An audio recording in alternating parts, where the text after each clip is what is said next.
ರಾಜ್ಯದಲ್ಲಿ ಬೈಕ್ ಟ್ಯಾಕ್ಸಿಗೆ ಅನುಮತಿ ವಿರುದ್ಧ ಸುಪ್ರೀಂ ಕೋರ್ಟ್ಗೆ ಮೇಲ್ಮನವಿ ಬಗ್ಗೆ ಮಾತನಾಡಿದ ಸಚಿವ ರಾಮಲಿಂಗಾರೆಡ್ಡಿ, ನಮ್ಮ ಕಾರ್ಯದರ್ಶಿಗಳು ಆದೇಶ ಪ್ರತಿ ಪಡೆದು ಅಡ್ವೊಕೇಟ್ ಜನರಲ್ ಸಲಹೆ ಪಡೆದು ಕಡತ ಕಳಿಸ್ತಾರೆ. ಮುಂದೆ ಏನ್ ಮಾಡಬೇಕು ಅಂತ ಚರ್ಚೆ ಮಾಡಿ ತೀರ್ಮಾನ ಮಾಡ್ತೀವಿ.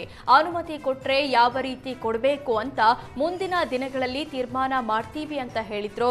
ಇನ್ನು ಸಾರಿಗೆ ಬಸ್ಗಳ ಮೇಲೆ ಅತಿರೇಕದ ಜಾಹೀರಾತು ಪ್ರದರ್ಶನ ಬಗ್ಗೆಯೂ ಪ್ರತಿಕ್ರಿಯೆ ನೀಡಿದ ರಾಮಲಿಂಗಾರೆಡ್ಡಿ, ಈ ಬಗ್ಗೆ ನಾವು ಗಮನ ಹರಿಸಿದ್ದು ಇಡೀ ಬಸ್ ಪೂರ್ತಿ ಜಾಹೀರಾತು ಹಾಕುವಂತಿಲ್ಲ, 40% ಮಾತ್ರ ಜಾಹೀರಾತು ಹಾಕುವಂತೆ ಸೂಚನೆ ನೀಡಿದ್ದೇನೆ. ಬಿಎಂಟಿಸಿ ಒಂದಕ್ಕೆ 60 ಕೋಟಿ ಜಾಹೀರಾತು ಬರ್ತಾ ಇದೆ. ಮೊನ್ನೆ ಗುಟ್ಕಾ ಜಾಹೀರಾತನ್ನ ಹುಬ್ಬಳ್ಳಿಯಲ್ಲಿ ಹರಿದು ಹಾಕಿದ್ದಾರೆ.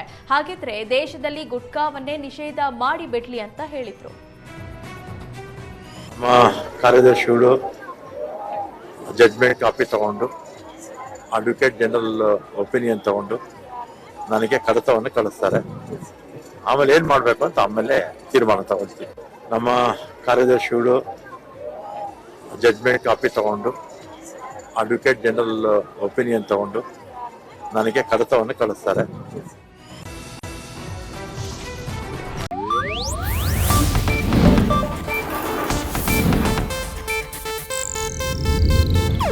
ಇದು ಏಷ್ಯಾನೆಟ್ ನ್ಯೂಸ್ ನೆಟ್ವರ್ಕ್ ಪ್ರಸ್ತುತಿ.